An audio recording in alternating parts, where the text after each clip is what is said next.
back again to my channel, and today we are covering the part 3 of basic concepts of income tax law, and we are starting with the definitions of income. The definition of income as per the Income Tax Act 1961 begins with the words income includes. Therefore, it is an inclusive definition and not an exhaustive one. Such a definition does not confine the scope of income but leaves room for more inclusions within the ambit of the term. So there has not been a definitive or an exhaustive definition of income that has been given its meaning, but it has been starting with income includes, and there are certain additions that are always leaving the scope for the addition to the definition of income. So some of the things that are covering under the definition of income are given here. So first one is the profits and gains, dividends, voluntary contributions, the value of any perquisite or profit in view of salary taxable under section 1723, any special allowance or benefit under then the perquisite included above specifically granted to the SSC to meet expenses wholly necessarily and exclusively for the performance of the duties of an office or employment of profit. Any allowance granted to the SSC to meet his personal expenses at a place where the duties of his office or employment or profit are ordinarily performed. The value of any benefit or perquisite, whether convertible into money or not, obtained from a company either by a director or by a person who has a substantial interest in the company, or by a relative or the director or such person, any other sum paid by any such company in respect of any obligation which, but for such payment, would have been payable by the director or the person aforesaid. So basically, till the point number 8 come under the definition of income, then any of the salary or any other grants or perquisites or any other kind of allowances that have been given, such for example travel allowances or like the educational allowances or medical allowances that are given to the salaried peoples in the company, or any other kind of benefit or perquisite that is in the nature of kind basis, not in a non-cash form, so that can also form a matter under the definition of an income, or any other kind of thing that can be convertible into money or not that has been obtained by not SSC but his representative also comes under definition of income. Now the deemed profits chargeable to tax under section 41 or section 59, profits and gains of business or profession chargeable to tax, any capital gains, the profit and gains of any insurance business, the profits and gains of any banking business, any winnings from lotteries. So basically, any speculative gains or losses come under the definitions of income.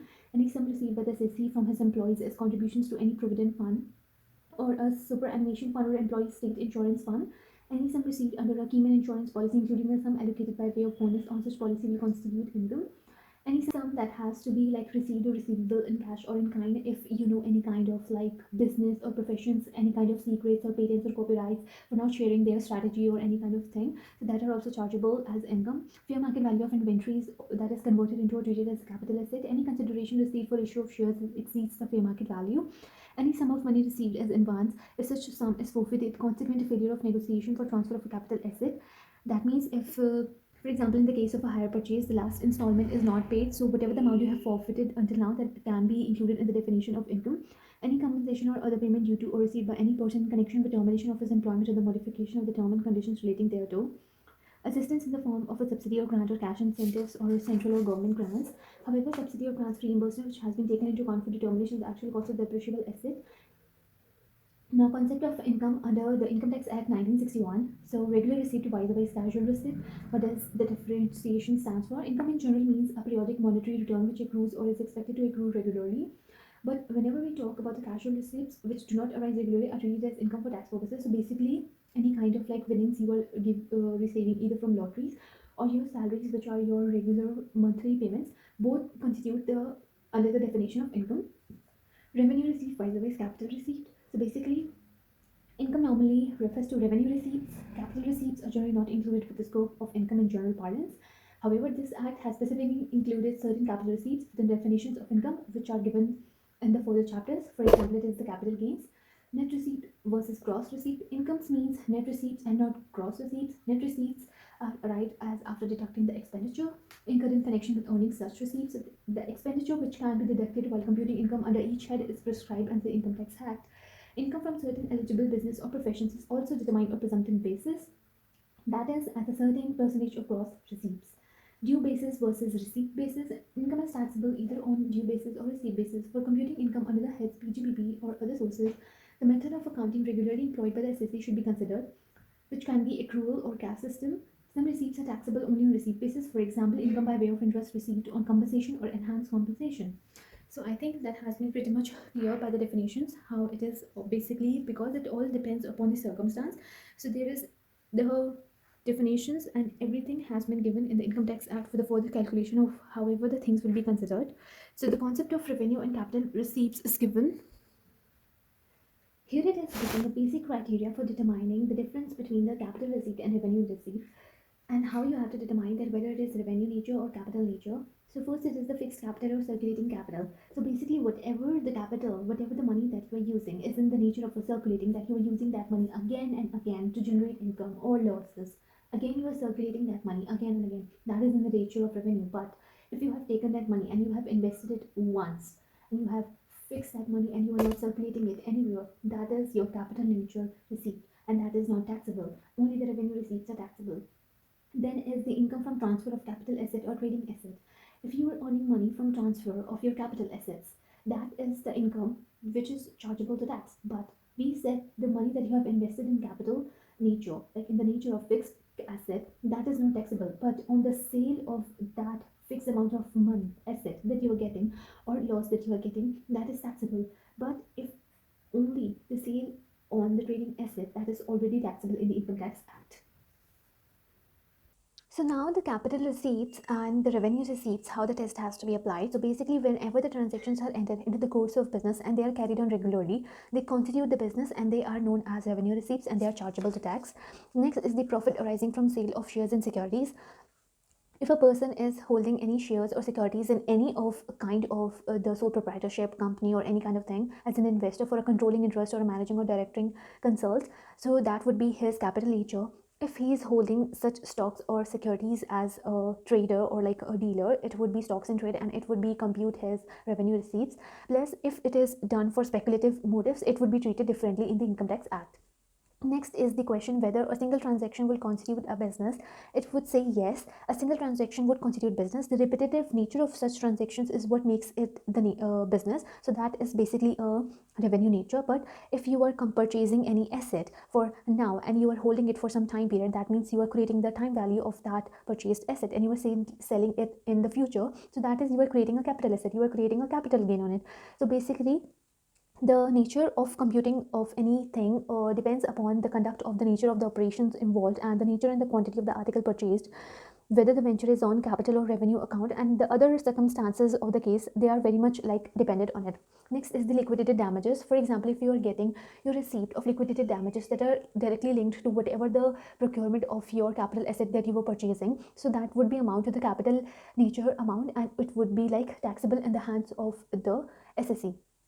And next is the compensation or termination of an agency. It is said that if you are part of an agency, if only one agency, and you are using it to make your daily living, so that would be of capital nature. But if you are a normal agent and you are having so many agencies working under and you are working in them, so that would be like your revenue nature because that would be your normal course of thing that you do. But whatever the compensation you would be receiving from your employer or any person for your premature termination of the agency, that would be like capital receipt and it would be taxable in lieu of salary only. So there are many other things that are applicable under this agency thing, but they would be discussed in the further. Now there is the gifts basically constitute a capital receipt in the hands of the recipient. For example, receipt of property without consideration is brought to tax under the section 56. Previous year and assessment year. So basically assessment year is the year in which the income is earned and the such income is taxable in the immediately following year in whatever the income that you were earning in that previous year. And the previous year is basically a month of financial year which is immediately preceding the assessment year. So basically in the case of business or profession that has been newly set up during the financial year, in such case, the previous year shall be the period beginning on the date of setting up of the business or profession and ending up with 31st March of the said financial year. So if a source of income comes into existence in the said financial year, then the previous year will commence from the date on which the source of income newly comes into existence and will end with 31st March of the financial year. What are the undisclosed sources of income? First is the cash credits, where any sum is found credited in the books of the SSE and the SSE offers no explanation about the nature and the source of the explanation. It would be constituted as the income of the SSE of in the previous year. Next is the unexplained investments, where in the financial year immediately preceding the assessment year, the SSE has made investments which are not recorded in the books of account, and the SSE offers no explanations on those investments. So, and it has offered a chance to make a satisfactory explanation on those. If it is not like possible, then it would be deemed as the income of the SSE in such financial year. unexplained money, etc. But in any financial year, it has like the owner is found with the money or a bullion or a jewelry or any other valuable article which is same, and it is not recorded in the books of account. The SSE offers no explanation about the nature and source of acquisition of such things. It would be satisfactory by the handlers to make an opinion about the assessing officer to be deeming them as the income of the assessee in such financial year. Amount of investments, etc., that are not fully disclosed in the books of accounts. So that would be the same treatment for the here. And unexplained expenditure, when any financial year an assessee has incurred any expenditure and he offers no explanation about such expenditure, so it would be charged as to the deemed income of the assessee and shall not be allowed a deduction under any head of income. So basically, it would be not allowed as an expenditure by the assessee in that financial year from his income. Amount borrowed or repaid in Hyundai. So basically, where any amount is borrowed on a Hyundai or any amount due thereon is repaid other than through an account pay check drawn on a bank, the amounts of borrowed or repaid shall be deemed to be the income of the person borrowing or repaying for the previous year in which the amount was borrowed or repaid, as the case may be. So, however, where any amount borrowed on a Hyundai has been deemed to be the income of any person, he will not be again liable to be assessed in respect of such amount on repayment of such amount. The amount repaid shall include interest paid on the amount borrowed. Now, there are the certain cases when income of a previous year will be assessed in the previous year itself. That means they would be chargeable to tax in that previous year only. So basically, the income of a previous year is assessed in the assessment year. But there are exceptions to this rule, where first is the shipping business of non-resident persons living in India. Then it is AOP, BOI, artificial juridical person formed for a particular event or purpose, persons likely to transfer property to avoid tax, discontinued business.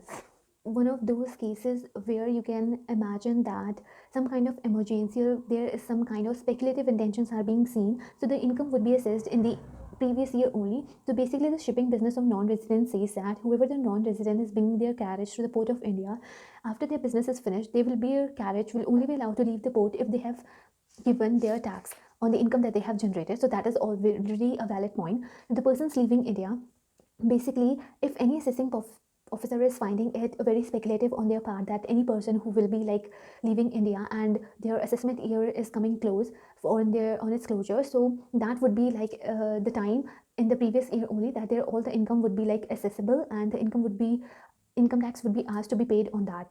Now, forever any AOP, BOI, or artificial juridical person is framed for any particular event or purpose, and it is about to be dissolved in the same year, and in the next year they are not allowed, like they would be dissolved. So obviously there would not be any entity left in the assessment year in the next year to be assessed the income of, so that would be made accessible in the previous year only. Next is the person's likely to transfer property to avoid tax. So basically, some people does that whatever the property or the assets they have, they just charge, sell, transfer, dispose those assets to avoid the payment of any liability that is covering under to them. Now, the total income of such person for the period from the expiry of the previous year to the date when the assessing officer commences proceedings under this section is chargeable to tax in that assessment year. Next is the discontinued business. So when any business or profession is discontinued in any assessment year, the income of the period from the expiry of the previous year up to the date of such discontinuance may, at the discretion of the assessing officer, be charged to tax in that assessment year only. So this is it for this part of the chapter, and I will meet you in my next video for next part, and that would be the last part of this chapter. So until then, have a good preparation, and I will meet you in my next video. Bye bye.